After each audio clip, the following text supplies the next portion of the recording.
Namaskar and welcome to our special program. Prime Minister Narendra Modi is in Russia and this is his first bilateral visit to Russia since 2019. The visit assumes great importance as it resumes the summit-level interactions between the two strategic partners. India and Russia have been strategic partners for 24 years. Let's look at the headlines. Prime Minister Narendra Modi receives a ceremonial welcome in Moscow. He's going to hold delegation-level talks at the Kremlin with President Putin on Tuesday. Prime Minister Modi and the Russian President Putin to hold a private meeting at the Kremlin. And PM Modi is also to receive the Order of St. Andrew the Apostle, which is Russia's highest honor, on Tuesday. And PM Modi to take part in a community event in Moscow also on Tuesday, and he'll then be leaving for Vienna in the evening on Tuesday.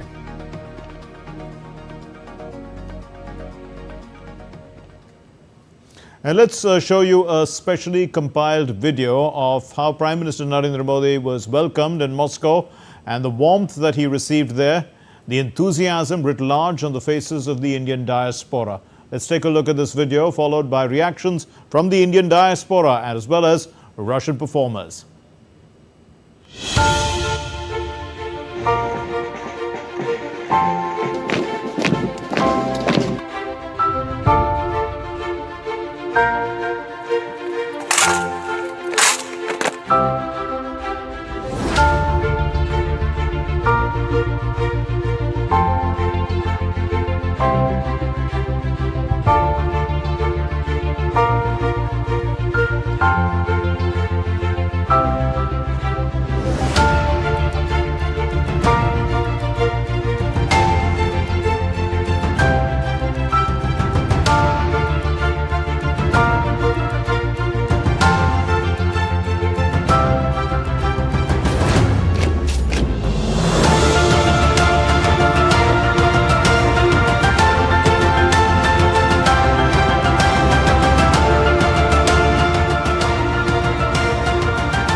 Great job for our country, and even for the women empowerment. So we are very happy for that. The theme of the yoga day also was women empowerment only. So I'm very happy about that, and we practice yoga also here. Every week we have yoga sessions. I feel extremely grateful that I got the opportunity to see our Honorable Prime Minister in person, and I feel very grateful about it. We are so happy and beyond grateful to perform in front of Shri Narendra Modi ji. I'm very glad, happy to dance here, to perform here. It was super exciting performance and very glad to be here today. When India's Prime Minister Narendra Modi arrived in Moscow on a two-day visit to Russia, he was received by the first Deputy Prime Minister of Russia and accorded a ceremonial welcome. He also met members of the Indian diaspora. On Tuesday, the Prime Minister will be holding bilateral talks with President Putin. Indian Prime Minister Narendra Modi arrived in Moscow to great fanfare. Prime Minister Narendra Modi was received by Russia's first Deputy Prime Minister Denis Manturov at the Vnukovo Second Airport and was accorded a ceremonial welcome upon his arrival. After landing in Moscow, Prime Minister Modi on a social media post said, "Looking forward to further deepening the special and privileged strategic partnership between our nations, especially in futuristic areas of cooperation. Stronger ties between our nations will greatly benefit our people." After reaching the hotel in Moscow, Prime Minister Modi received a traditional warm welcome from the Indian diaspora. On Tuesday, Prime Minister Narendra Modi and Russian President Vladimir Putin will engage in private talks, followed by delegation-level discussions led by both leaders. India and Russia are currently preparing a series of outcome documents across various areas, which will be a result of the summit. Tomorrow, Prime Minister has a packed schedule. He'll be attending the 22nd Annual Summit. He will have restricted and delegation-level talks, and he will meet the Indian community. He will address the Indian community members and also visit Rosatom, an exhibition space. The Prime Minister is also scheduled to meet with the Indian community in Russia on Tuesday and lay a wreath at the tomb of the unknown soldier in the Kremlin. Additionally, a visit to the Rosatom Pavilion at the Moscow exhibition venue is on the agenda. The 22nd Annual Summit between India and Russia will provide an opportunity for both leaders to review the full spectrum of bilateral issues, including defense, trade, investment, energy cooperation, science and technology, education, culture, and people-to-people exchanges. Prime Minister Narendra Modi will be accompanied by Russian President Vladimir Putin at the Atom Exhibition Center here in Moscow. Now, this exhibition center showcases the history of achievement of the Soviet Union in the nuclear industry that goes much beyond weapons and also focuses on medicines and digital industry.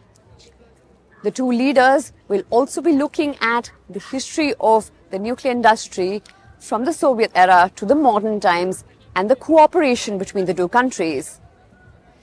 The Prime Minister will also be interacting with students, both Indian and Russian, tomorrow here at this center. This is Jessica Thaneja with video journalist Shubham in Moscow for DD India. And for a perspective on this visit, we are joined by Ambassador Gurjeet Singh, former senior diplomat, who is joining us via video link. Ambassador Gurjeet, why is this visit important for India? And put this into context for us. In a disrupted world, this is a sign of stability, the time-tested India-Russia partnership. I think that symbolism stands out the most. Secondly, I think India and Russia and many others would actually want a multipolar world. But since the Ukraine crisis, Russia has come closer to China, while Europe, with whom India was building a separate relationship, has become much closer to NATO. So in this bipolar world, India's search for multipolarity means that we must continue to strengthen our engagement with Russia and not let them fall totally into the arms of China. So I think these two broad strategic views determine the importance of this visit. Bilaterally, I think you are going to see a greater diversity and variety in the relationship so that the legacy ideas are now matched by more modern ideas. Right, Ambassador Gurjeet Singh, I'll come back to you, but we'll run a story now on the time-tested relationship that you're talking about. Russia is a long-standing and time-tested partner of India since both countries raised their partnership to a strategic partnership in October of 2000.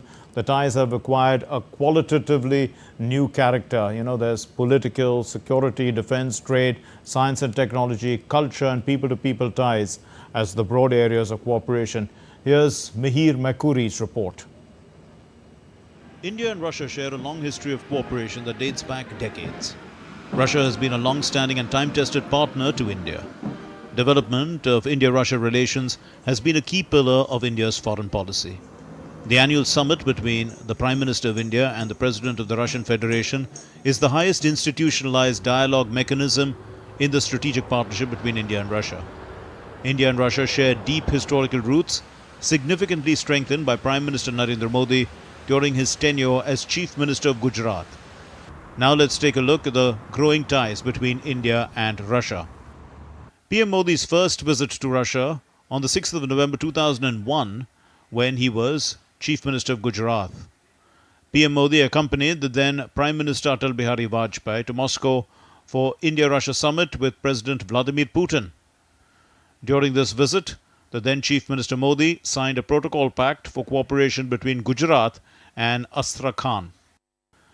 They agreed to work together in the fields of diverse sectors including trade, education, petroleum and hydrocarbon sectors, science and technology, tourism and culture. In 2006, the then Chief Minister visited Astrakhan and met the Governor Alexander Zilkin. The Protocol Pact for Cooperation was extended for another 5 years. In 2009, he was invited to address the 4th International Energy Week and the 9th Russian Oil and Gas Week conference. Since 2014, India's Prime Minister Narendra Modi has placed special emphasis on strengthening India-Russia ties, boosting relations across various sectors. 60% of trade between India and Russia is now done in national currencies. Bilateral trade is set to reach an all-time high of $65.7 billion in FY 22-23. Key exports from India include pharmaceuticals, organic chemicals and iron and steel. Major commodities imported from Russia include oil, petroleum products and fertilizers. India-Russia bilateral investments surpassed the previous target of $30 billion in 2018. The revised target of $50 billion has been set for 2025. Now let's take a look at the defense ties. Biennial joint military exercises titled Indra conducted between the armed forces of India and Russia. India holds a 2+2 dialogue with Russia involving foreign and defense ministers. Indian Army has Russian tanks like T-72 and T-90. The Indian Air Force also has variants of MiG-21, Su-30 and MiG-29 aircraft in its fleet. The Russian President Vladimir Putin has always praised PM Modi's leadership. PM Modi also calls Russia a time-tested partner.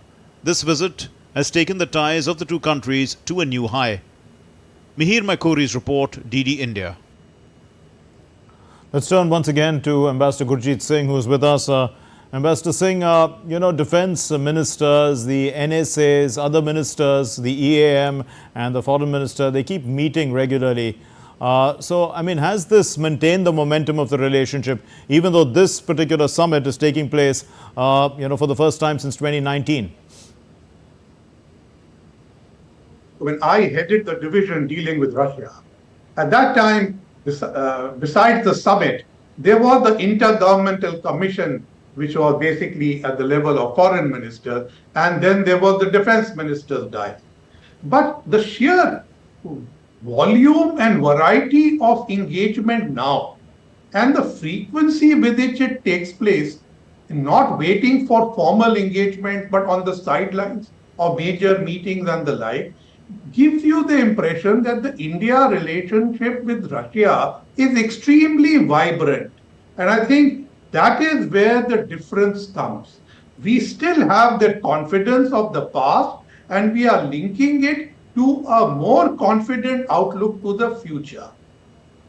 We are also joined by Ksenia Kondrativa, who's a senior journalist, the India editor of RTV, who's joining us now.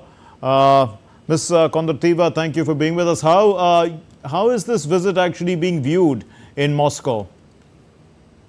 Thank you so much for having me. It's a pleasure.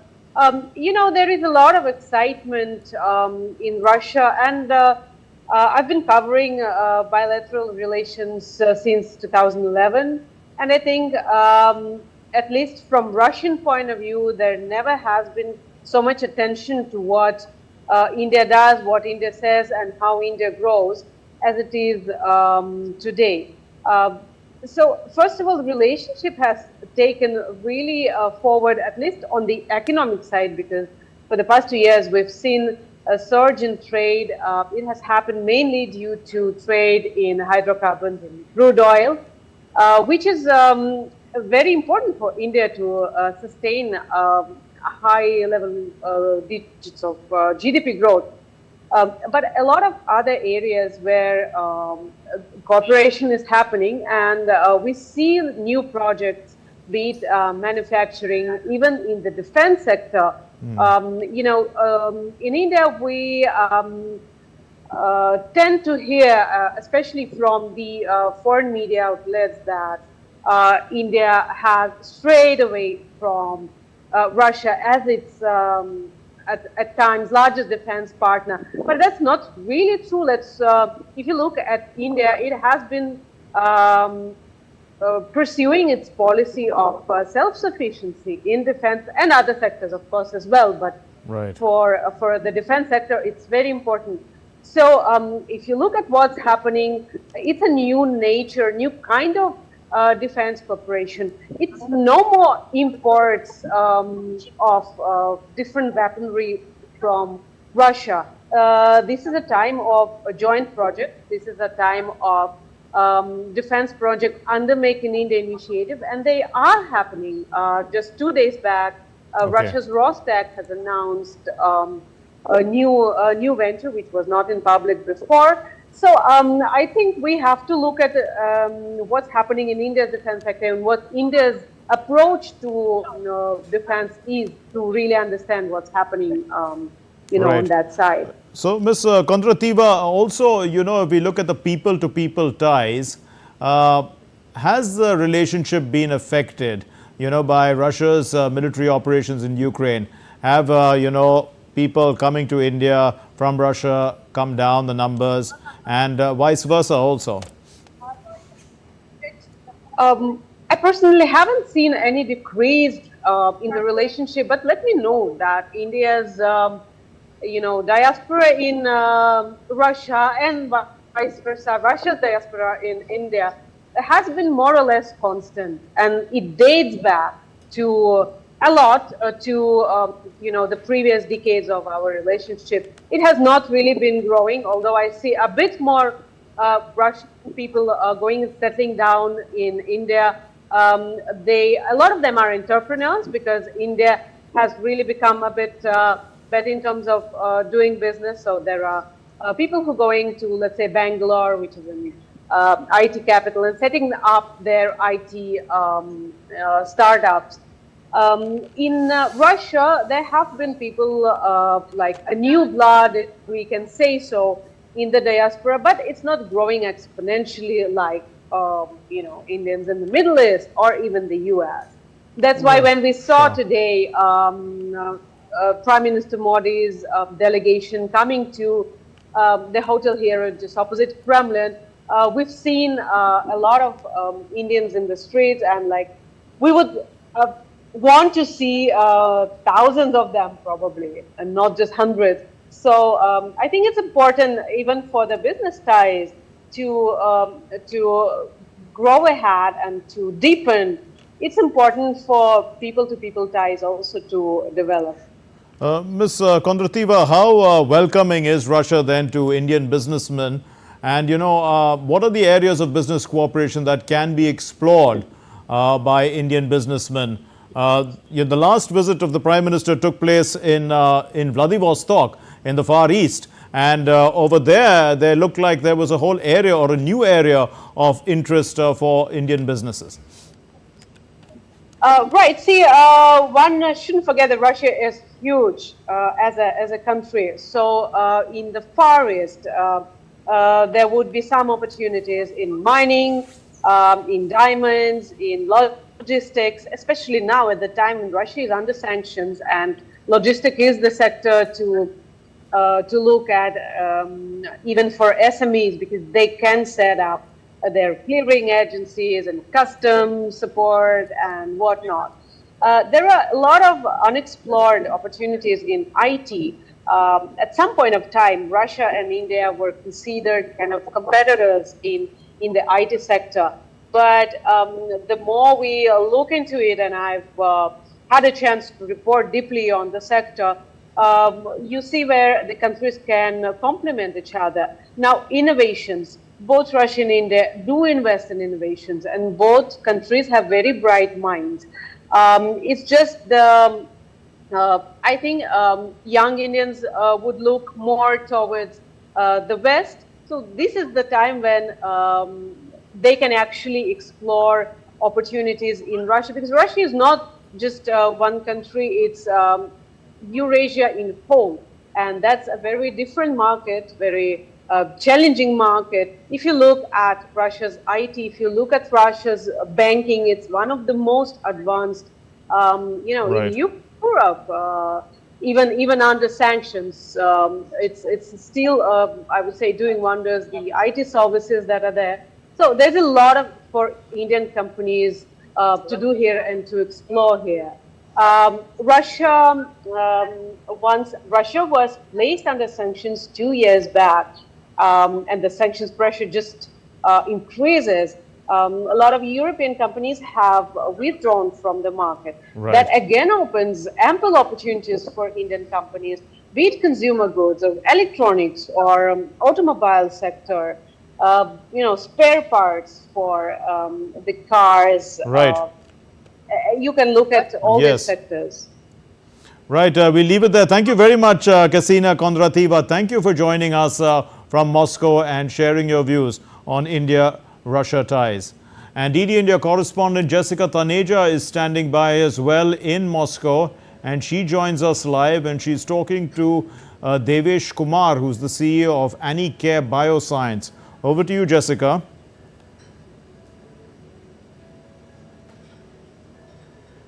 Thank you, Mark. As you pointed out, Devesh is with us. Devesh, thank you for speaking to DD India.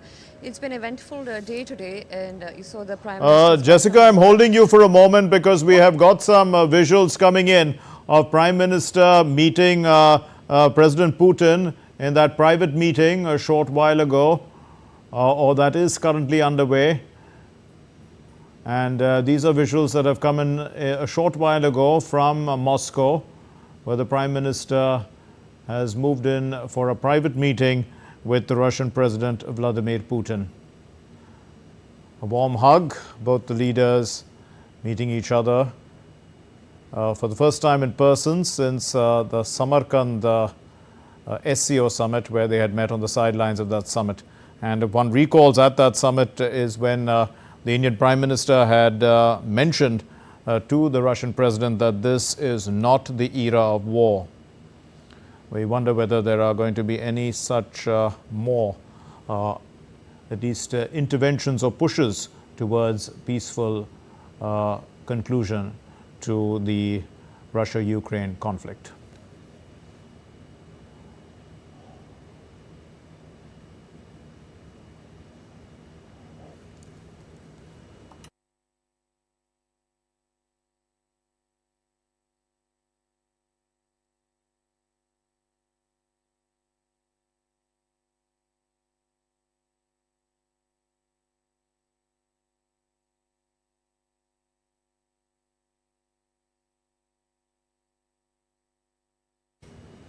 Okay, Jessica, over to you once again. We will be playing visuals over what you're saying, so please continue.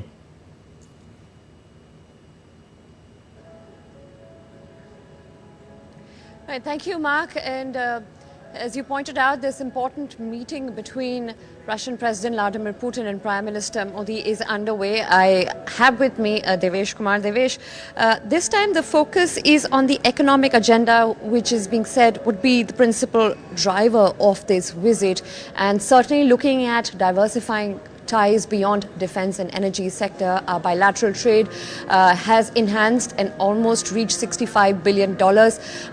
What more are you expecting from this trip in terms of trade ties? Thank you, Jessica, for having me here.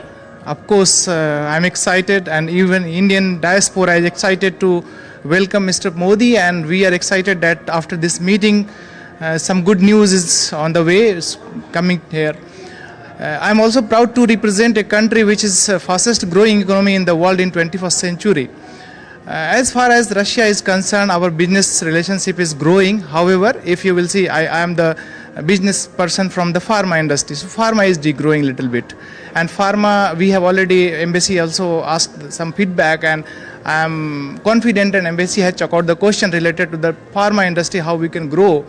So in this sector, pharma could be one of the major partners and topic of the discussion, so that something will get new to enter more Indian companies here and more privilege for the Indian pharma companies. So economy will boost with the pharma. Right, and you're hopeful that this particular field, apart from others as well, textiles, chemicals, and looking at the nuclear cooperation between the two countries, there's lots on the agenda. Yes, in textile, of course, many textile businessmen is already here in Russia, and for India, it's one of the key sector. Textile is one sector. Of course, oil and gas we are already importing from Russia. Energy sector, so it's already covered. However, in new arms sector and all this sector is also there, which is going to happen. And I'm confident that after this meeting, many new news. Of course, you will be getting news all tomorrow. So it's going to be helpful, really. Wait for the announcement. Thank you, Devesh. And as you heard, Mark, Devesh pointed out that there are expectations from the business community as well to look at their particular issues and concerns when it comes to trade, and also looking at how the ties between the two nations can be enhanced, again, beyond the energy and the defense sector. And although these two sectors will certainly dominate the discussions, but there is more in the offing, we're given to understand, Mark. Jessica,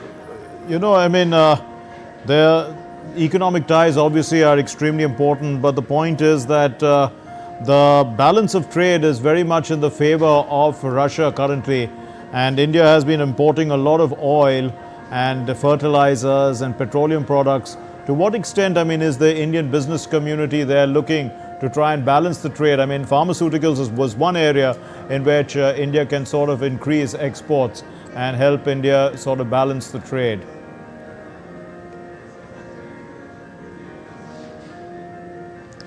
That's correct, Mark. But if you look at the energy trade between the two countries, you've seen in the last 3 years, India has been able to save at least $13 billion worth of imports of crude. And that is because of the discounted Russian crude that India has been importing for the last 3 years. So that has certainly strengthened the ties. And if one looks at it very closely on why the energy sector really drives this relation, because that is what powers the economic engine in India as well. So it's a necessity for the economy and to grow it further. And if you'd recall, particularly, India will continue to import Russian crude for its own business interests and its own economic interests. And of course, we're looking at new projects as well, co-development of various technologies. One will have to only wait till tomorrow as to what all is on the agenda when it comes to diversifying trade ties beyond these two sectors. But certainly, there's more in the offing. We're also given to understand there are going to be talks on nuclear cooperation as well, and that will be something which would be looked forward to, given that Russia and India share history, and in fact Russia, one of the countries that had invested and helped India develop its nuclear power plants, the two already operational in Kundakalam. Yes, we have with us Ambassador Gurjeet Singh, who has been with us since the start of this program. We go back to him for a comment now. Ambassador Gurjeet Singh, what is the potential of technology cooperation here too? There is a potential to sort of bridge the, let's say, reduce the balance of trade in Russia's favor, or to bridge that deficit. India and Russia Intergovernmental Commission on Trade, Economic, Scientific, Technological, Cultural Cooperation seems to have met quite a few times, in fact about 24 times. So that's about once every year or so. What's the potential like? Our target for trade has been exceeded thanks to the accident of crude imports, and our target for bilateral investments has been exceeded. So certainly the expectation from this visit is that there will be an outperformance, and much more expectation will be fulfilled than we can currently imagine. Having said that, the relationship on the economic side is still largely a G2G, a public sector led relation. The private sector of India is not terribly enthused. We have SMEs. I saw the interview with the CEO of a company. So there are brave, courageous people like that. But I don't think there are enough to tilt the balance by 10 to 15 or 20 billion dollars. I think we need to have much more engagement by the Indian private sector. And in 2019, when PM Modi led a big business delegation to the Russian Far East and announced a line of credit of $1 billion, the idea was to enthuse Indian companies to look at mining, look at IT, look at diamonds and invest with the help of the government of India. That does not seem to have happened. Secondly, with a large number of sanctions on the Russians, I think Indian private sector, which sees more opportunities in the West, remains reluctant to engage with Russia. So what we need to find is a group of entrepreneurs who are not bound to Western countries but are ready to cultivate Russia and are not bound by the sanctions. And we could then use the large surplus of Indian rupees coming from the trade and use that to have mutual investment beyond the $30 billion that has already been achieved. Ambassador Gurjeet Singh, also Russia is the chair of BRICS currently. So how effective has this forum been before its expanded role? It's going to be, it's going to have a different role now that it's expanded. And the crucial role that India has played in BRICS until now. So I would be looking forward to the joint communique tomorrow to see what is it that we say to each other on BRICS and SCO, for instance. There's also something called the Russia, India, China trilateral, but due to Chinese obduracy, that has just stopped. And Russia has not been able to put that Humpty Dumpty together again. Now, where SCO and BRICS are concerned, the Russians are basically hedging behind the Chinese position. They are not really opening up much space for India. India needs to have its own space in which we want Russia to play a multipolar game rather than simply fall behind China. So therefore, I think a stronger bilateral engagement with Russia may encourage them during their chairmanship of BRICS to be a little more even-handed and open. This is going to come up most importantly in the expansion of BRICS, the further expansion. Now, Russia and China are very keen to expand BRICS further and create an anti-West lobby. India does not share that aptitude and therefore is seen as reluctant to expand BRICS. But I think BRICS expansion must be of countries who can contribute to each other rather than only be takers. And I think the last expansion did not meet the criteria which BRICS had set for itself. Therefore, we look to Russia for leadership and not simply abiding by what the Chinese say. They should consult India, Brazil, South Africa more cogently and work on a consensual manner. Right. Ambassador Gurjeet Singh, I'll come back to you. Let's go across once again to Jessica, who's in Moscow.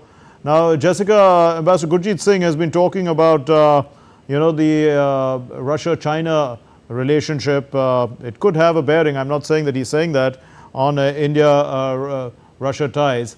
How is this being viewed, in terms of commentary amongst the international affairs experts on, Russia's closer ties with China and the complex relationship that India shares with China and how this could have a bearing on this meeting?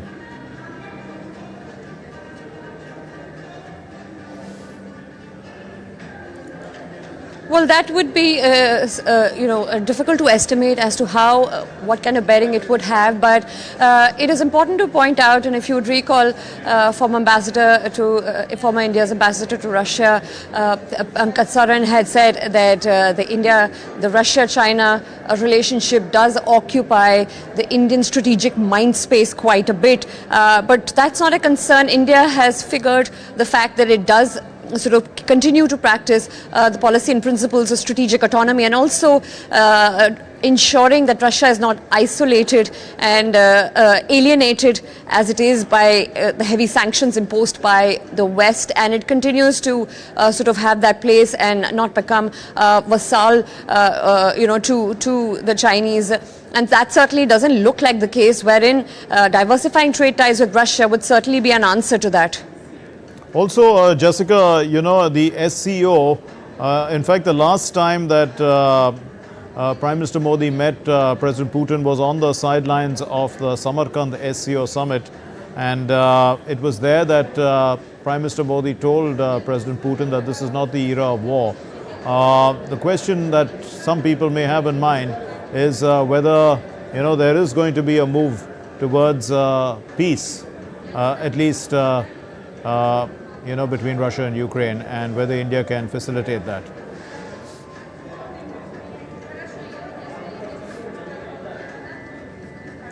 That's correct, but if you go by the official line, which is of course what India has been putting forth, is the solution cannot be found on the battlefield. Even when it comes to mediation, both Russia and Ukraine need to be on the table for any kind of mediation to take place, and India has put forth its point of view on that. And if you recall, in that very meeting in Samarkand, the Prime Minister had very categorically stated that this is not an era of war, and that certainly resonates with the Indian view on the Russia-Ukraine conflict, and also advocating for dialogue and diplomacy rather than alienating and isolating Russia, because that, of course, doesn't help either Russia or India or the continental neighborhood that Russia is surrounded by. So certainly there have been efforts in the past, and there will continue to be efforts in the future as well. And as I pointed out, Mark, as what we're told here as well, that this will come up for discussion, but one will only have to wait as to what the final outcome was, and mere speculation would not help at this point. Right. Let me turn back to Ambassador Gurjeet Singh for his comments on the complex relationship. You did mention, Ambassador Gurjeet Singh, about the RIC. Now, of course, to what extent is China and Russia, or the relationship that Russia is now forging with China, have a bearing on India's ties with Russia, and also the establishment, as you were mentioning in your very first answer, of a multipolarity in the world? The engagement with China of Russia reduces multipolarity, just as Europe falling behind the US does that. So therefore, Indian diplomacy wants Russia to stand independently, and just as Russia appreciates Indian strategic autonomy, we also would appreciate that they need to be autonomous from China. Having said that, I think in 2022 in Samarkand, PM did say this is not an era of war. But I think the purpose of the visit this time in public is going to be that we are in an era of a new partnership. We are a special and privileged strategic partnership, but we need to add depth and diversity to it. And I think that is what we will see tomorrow. I don't think the international and regional issues which will be discussed between our leaders are necessarily going to come out in the public domain on where we differ. But I think we will talk about what the commonalities are.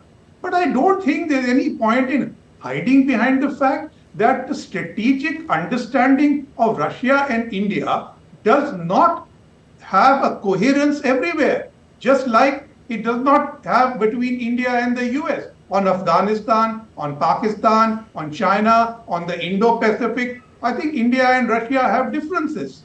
But does that mean that we cannot build a more potent bilateral relationship? That is the answer this visit will give you. And once we succeed there, I think we will create a wedge of light between China and Russia, which is what Russia should also be looking for. Let's go once again to Jessica. Jessica, if you could run us through some of the key programs that the Prime Minister has tomorrow. There's a community event as well. And apart from, the official engagements, there is also the Prime Minister receiving the Order of St. Andrew the Apostle, which is the highest honor that Russia has conferred on anyone. And that, in fact, actually was conferred on him in April of 2019. But he hasn't been to the Kremlin since then to receive it.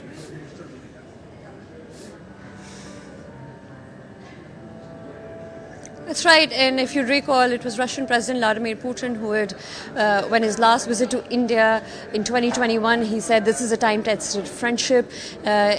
Moscow engages with New Delhi in ways, in technical and military sphere like no other country. Those were the words of the Russian president during the last meeting in New Delhi, and that certainly resonates with what's on the agenda coming up tomorrow.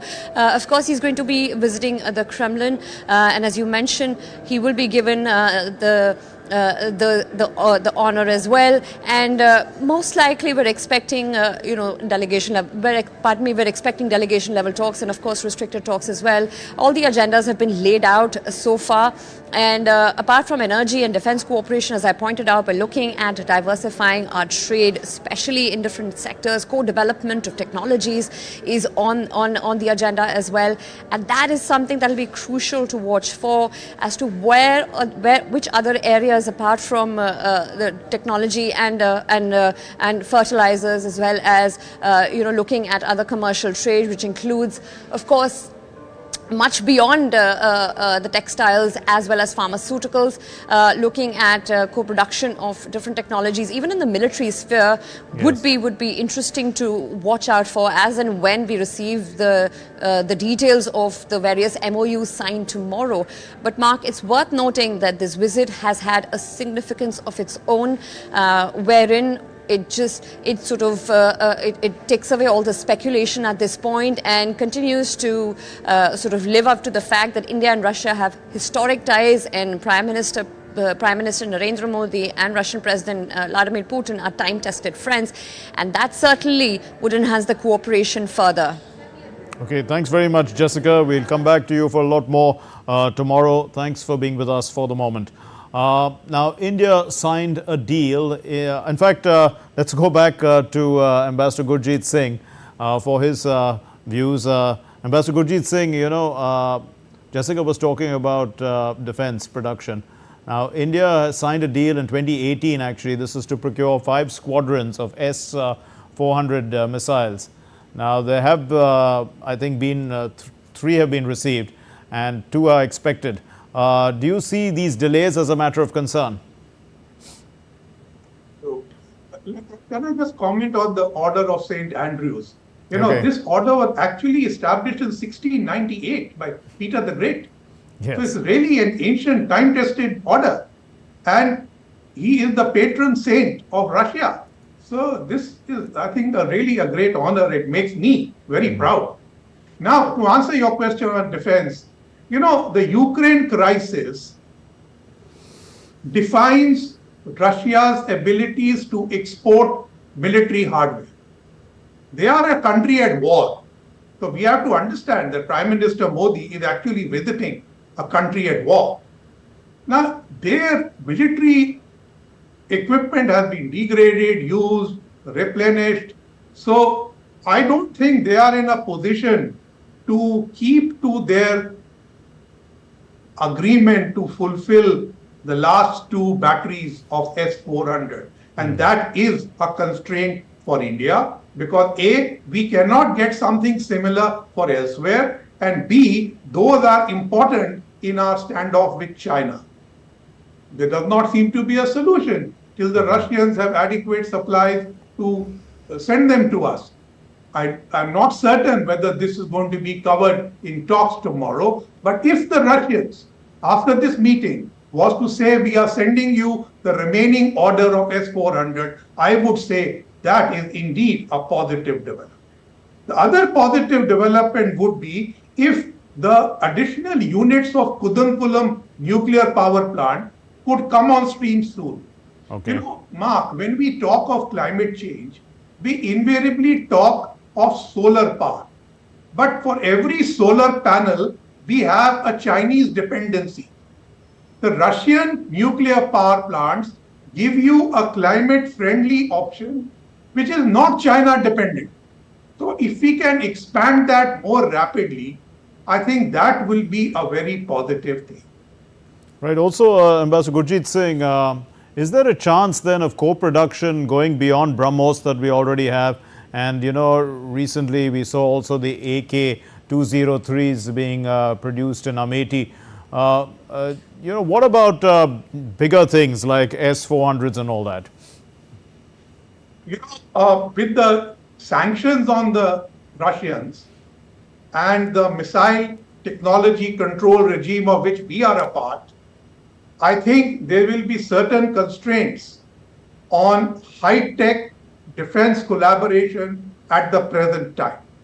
But yes, like you mentioned, the rifle factory, the spare parts, certain expansion of tanks production, and more greater indigenization of tank production. I think those kind of things, BMPs, for instance, submarines, these are areas where I think there are many opportunities in which joint projects, and even your Russian panelist you had a while ago, she clearly mentioned this. And that I noted that, this is an area where the Russians could use their rupee surplus to invest in India.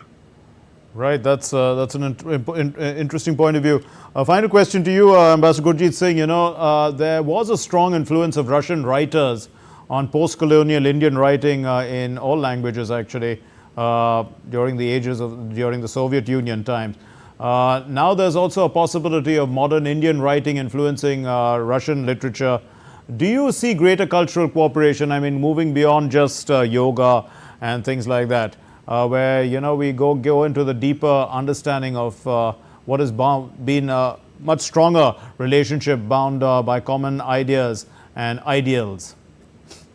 I must confess, I'm a trifle disappointed with the people-to-people and cultural relationships.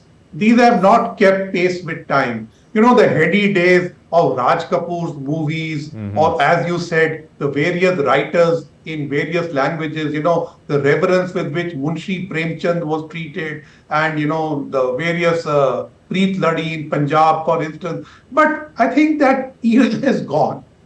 We have to look for a new era of partnership. Now, I think we went into a large amount of Russian tourists at large in Goa, but we need to move into more IT and startups and those kind of Russians in India. From the Indian side, we have a large movement of people who are actually students, particularly medical students. Yes. So this is a new dimension. Now, people-to-people engagement, I think the Indian diaspora, who the PM is going to meet, can become very good architects of, taking that forward.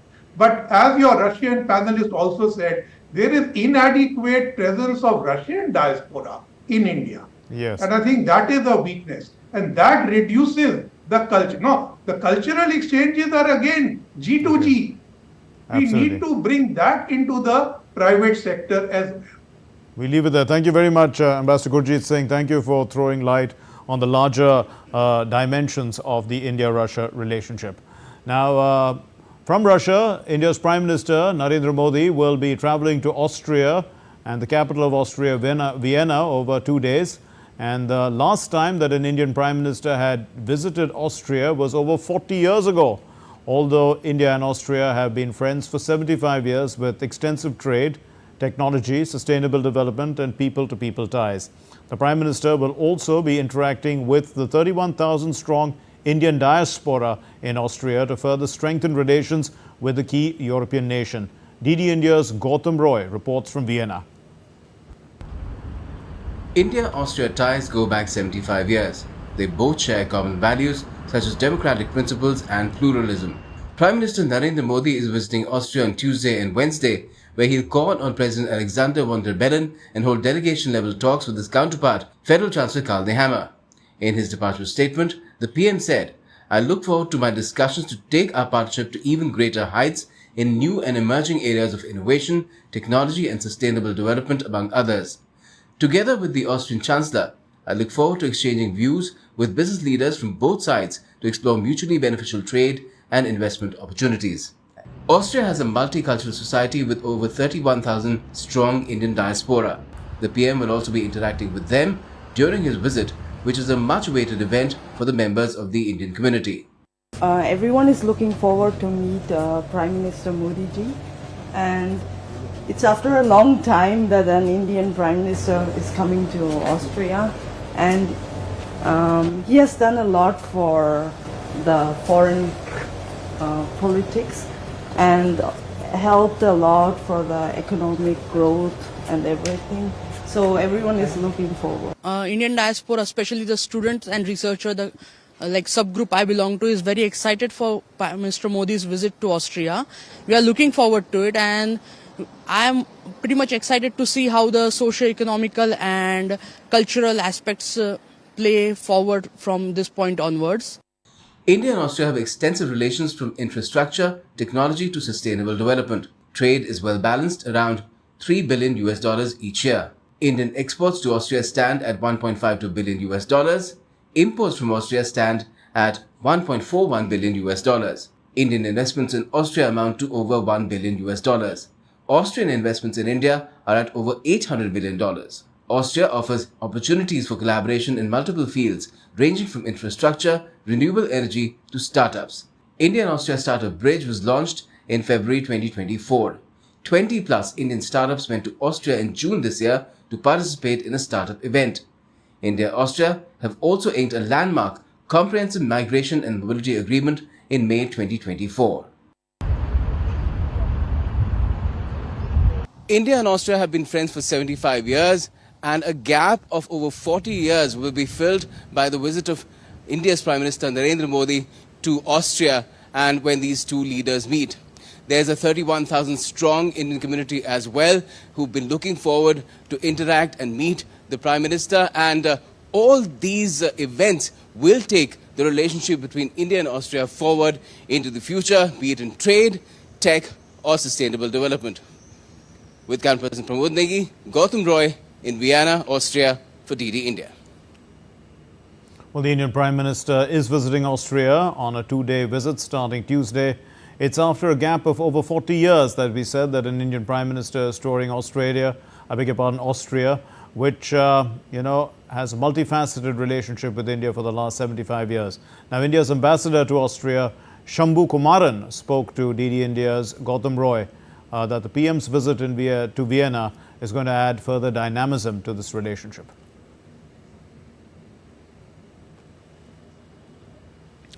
An Indian Prime Minister is visiting Austria after a gap of over 40 years, and it's also the 75th year of diplomatic ties between India and Austria. So what's on the agenda? Let's find out from Shambhu S. Kumaran, India's ambassador to Austria. Thank you for speaking to DD India. So what can you tell us about, first of all, 75 years being a major landmark, and what kind of a plan is there or an agenda is there for Prime Minister Modi in Austria? As you said, this is a historic visit happening after 4 decades at the Prime Minister level and on the milestone year of 75 years of diplomatic relations between India and Austria. I think the visit is going to give great dynamism to this partnership. It's going to give the high-level political visibility that this relationship requires, and it's a relationship that has been performing reasonably well. And with this visit, we expect it to gain dynamism and content. And can you tell us about what is the level of cooperation that India and Austria already have, and where do you see it going in the coming years as well in terms of the various aspects of it, trade, business, even security for that matter, and sustainable development? Well, the visit obviously has a strong focus, as you say, on the economic cooperation between our countries. There are Indian companies that are operating in Austria, and there are several Austrian companies operating in India. And as part of the program, there will be an interaction with Indian and Austrian CEOs to try and see how we can move this partnership forward, especially in niche technologies, clean technologies, and also in terms of bringing some of our startups together in innovative new partnerships. The idea is that Austrian technology fundamentally can be an important partner for India in our efforts to gain Viksit Bharat. And I think that there is a good groundwork has already been laid, and what we need is a quantum leap in this partnership, and this is what I think this visit will succeed in doing. And whenever Prime Minister Modi travels abroad himself, the Indian diaspora is an intrinsic part of those visits as well. So what can we expect in Vienna? Well, as you would expect, there's great enthusiasm and excitement among the Indian community here. The Prime Minister is going to address them during his visit, and I think this will be one of the highlights of the visit here. Thank you for speaking to DD India. Well, that's all we have in this edition of DD India News Hour, but let's know your thoughts on the news of the day. And for those of you on the go, you can always get the latest news and updates from India and across the world on the DD India mobile app. The app is available on both Android and iOS platforms. Scan the QR code on the screen and download it now. We'll be back with more news as it breaks here on DD India. I'm Mark Lynn. From all of us here in Delhi, thank you very much for watching this special program on the Prime Minister's visit to Russia. Namaskar.